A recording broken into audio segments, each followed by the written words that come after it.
নমস্কার বন্ধুরা, তো আগামীকাল অফিসিয়ালি সিএমএ ফোন 1 লঞ্চ হতে চলেছে। আর সববারের মতো আমরা লঞ্চের একদিন আগে একটু ডিসকাস করে নেব যে ফোনটার মধ্যে এক্স্যাক্টলি কি লঞ্চ প্রাইস হবে, কি লঞ্চ অফার হবে, সঙ্গে এক্স্যাক্টলি কি স্পেসিফিকেশন পাবেন। এই ভিডিওতে আমরা এটা সম্বন্ধে আলোচনা করব। তো চলো শুরু করছি ভিডিওটা কোনো সময় নষ্ট না করে। আপনি যদি গ্যাজেট ওয়ার্ল্ড বাংলা চ্যানেলে প্রথমবার আসেন আর এরকম বাংলা টেক ভিডিও ডেইলি দেখতে চান, তাহলে gadget world Bangla channel subscribe অবশ্যই করে নেবেন। তো প্রথমত আলোচনা করবো এই স্মার্টফোনটার ডিজাইন সম্বন্ধে। তো যেমন দেখতে পাচ্ছেন এই যে সিএমএ ফোন 1, এটার সবচেয়ে বড় সেলিং পয়েন্ট হলো এর ডিজাইনটা। যেমন আপনি দেখতে পাচ্ছেন এর পেছন দিকে আপনি পাবেন রিমুভেবল ব্যাক কভার। এই যে ব্যাক কভার মানে ডিফারেন্ট কালারের যে ব্যাক কভার, সেটা আপনাকে কাইন্ডলি সিএমএফ এর তরফ থেকে কিনতে হবে। মানে সিএমএফ একটা নতুন ধরনের অ্যাক্সেসরি শুরু করছে। তাছাড়া এর পেছন দিকে আপনি পাবেন একটা কিরিং এর মতো অপশন। ফোনটা থিকনেস হলো 8.1 মিলিমিটার আর ওয়েট হলো 195 গ্রাম। এর পেছন দিকের ব্যাক কভারটা লেদারের ব্যাক কভার, সাইডে আছে প্লাস্টিকের ফ্রেম। ডিসপ্লের দিক থেকে এতে আপনি পাবেন 6.67 inch full HD plus 120 hertz LTPS AMOLED display, তার সঙ্গে 240 হার্জের টাচ স্যাম্পলিং রেট, 2000 নিটসের brightness, 20:9 aspect ratio, 93% screen to body ratio. Display certification আছে HDR 10% সার্টিফিকেশন, আর তার সঙ্গে গরিলা গ্লাসের ডিসপ্লে প্রোটেকশন। তার মানে সোজা কথায় বলতে গেলে যে প্রাইস পয়েন্টে আসছে সেই হিসেবে ডিসপ্লেটা সত্যিই খুব ভালো। প্রসেসরের দিক থেকে এতে আপনি পাবেন Dimensity 7300 5G প্রসেসর। ক্যামেরার দিক থেকে এতে আপনি পাবেন 50 আর 2 মেগাপিক্সেলের ডুয়েল ক্যামেরার সঙ্গে 16 মেগাপিক্সেলের সেলফি।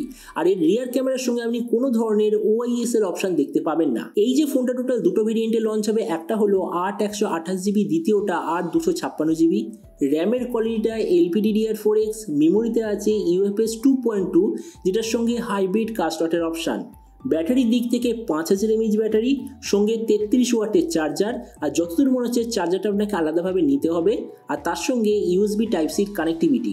তো এবারই স্মার্টফোনের বাকি কিছু ফিচার বলতে গেলে এতে আপনি পাবেন Android 14 out of the box, 3.5 mm jack, স্পিকারটা যতদূর মনে হচ্ছে হবে সিঙ্গেল স্পিকার, তার সঙ্গে আন্ডার ডিসপ্লে ফিঙ্গারপ্রিন্ট সেন্সার। আর এর ওএস আপডেট সাইকেলের দিক থেকে বলতে গেলে 2 বছরের মেজর ওএস আপডেট আর 3 বছরের সিকিউরিটি আপনি পেয়ে যাবেন। তো সবচেয়ে মেন জিনিস, ফোনটা এক্স্যাক্টলি কি দামে লঞ্চ হবে। দেখুন, আমি এখনো পর্যন্ত এরকম খবর পেয়েছি আগামীকাল এই ফোনটা যে লঞ্চ হতে চলেছে, এটার এক্সক্লুসিভ ফার্স্ট ডেট সেলের প্রাইস হবে এক্স্যাক্টলি 15,000 টাকা, মানে 1499 রুপিস। আর মনে রাখবেন এই প্রাইসটা শুধুমাত্র সেল 1 এর জন্যই হবে।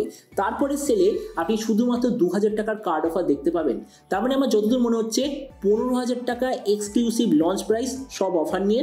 তারপরে সেলগুলোয় কার্ড অফার নিয়ে আপনি দেখতে পাবেন এক্স্যাক্টলি 16,000 টাকায় ফোনটা, আর উইদাউট কার্ড ছাড়া ফোনটা আপনি পেয়ে যাবেন এক্স্যাক্টলি 18,000 টাকায়। তো এবার সব ভিডিওর মধ্যে কিন্তু আপনাকে জানাবো এই যে স্মার্টফোনটা যে আসতে চলেছে, এটা কি প্রাইস পয়েন্টের মধ্যে সবচেয়ে ভালো, নাকি এর চেয়ে বেটার অন্য কোনো স্মার্টফোন অ্যাভেলেবল। দেখুন, আমরা যদি এই মুহূর্তে দেখি তাহলে 16,000 টাকার আশেপাশে একটা দারুণ অলরাউন্ডার স্মার্টফোন হলো Narzo 70 Pro 5G।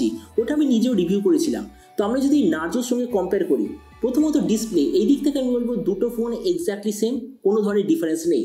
প্রসেসর, এই দিক থেকে আমি বলবো সিএমএফ বেটার, কেননা সিএমএফ এর মধ্যে যে আছে Dimensity 7300, ওটাই Narzoর মধ্যে যে আছে Dimensity 7050, ওটার থেকে অনেক বেশি পাওয়ারফুল। তাছাড়া ক্যামেরার দিক থেকে এখানেও Narzo বেটার, কেননা Narzoতে আছে OIS এর অপশান, তার সঙ্গে আবার IMX890 মতো সেন্সার। মানে বুঝতেই পারছেন ক্যামেরার দিক থেকে Narzo বেটার। ভেরিয়েন্টের দিক থেকে এখানেও Narzo বেটার, কেননা Narzoতে যে স্টোরেজ কোয়ালিটি সেটা হলো UFS 3.1, সেখানে সিএমএফ এ কি আছে UFS 2.2 এর স্টোরেজ। তাছাড়া ব্যাটারি আর চার্জারের কম্বিনেশনে এখানেও আমি বলবো Narzo বেটার, কেননা দুটো চার্জার তো প্রায় সেম, কিন্তু Narzoতে যে চার্জার সেটা আপনি বক্সের মধ্যে পাবেন, সিএমএফ এর যে চার্জার সেটা আপনাকে আলাদাভাবে নিতে হবে। তাছাড়া স্পিকারের দিক থেকে এখানেও Narzo বেটার, কেননা Narzoতে আছে ডুয়াল স্পিকার, সিএমএফ এ আছে একটা স্পিকার, আর ওএস আপডেটে দুটো এক্স্যাক্টলি সেম। তারপরে দেখুন ভিডিও লস মেজারটা কেটেই বলবো, এই যে সিএমএফ এর ফোনটা যে আসতে চলেছে, প্রাইস পয়েন্টের মধ্যে একটা দারুণ অলরাউন্ড স্মার্টফোন অবশ্যই হবে। কিন্তু হ্যাঁ, আপনার যদি টার্গেট থাকে সবচেয়ে বেশ অলরাউন্ড স্মার্টফোন নেওয়ার, তো আমার মধ্যে মনে হয় Narzo 70 Pro এই মুহূর্তে 16 থেকে 17,000 টাকার মধ্যে সবচেয়ে বেটার চয়েস বাকি যে কোনো কম্পিটিশনের থেকে। তো এবার আপনি যে কথা অবশ্যই জানবেন এই যে সিএমএফ তরফ থেকে নতুন ফোনটা যে আসতে চলেছে, এটা স্পেসিফিকেশন থেকে আপনার কি মনে হয়, আর যে দামে এটা লঞ্চ হয়েছে সেই দামে আপনি কি এটা নিতে চান, নাকি অন্য কোনো স্মার্টফোন আপনি চুজ করতে চান। এটা সম্বন্ধে কিছু কথা বলতে আমাকে একদমই ভুলবেন না। তো চলুন দেখা হবে আগামীকাল একটা টেক ভিডিওতে। Till then stay tuned, always remember, think positive, be positive. Thank you.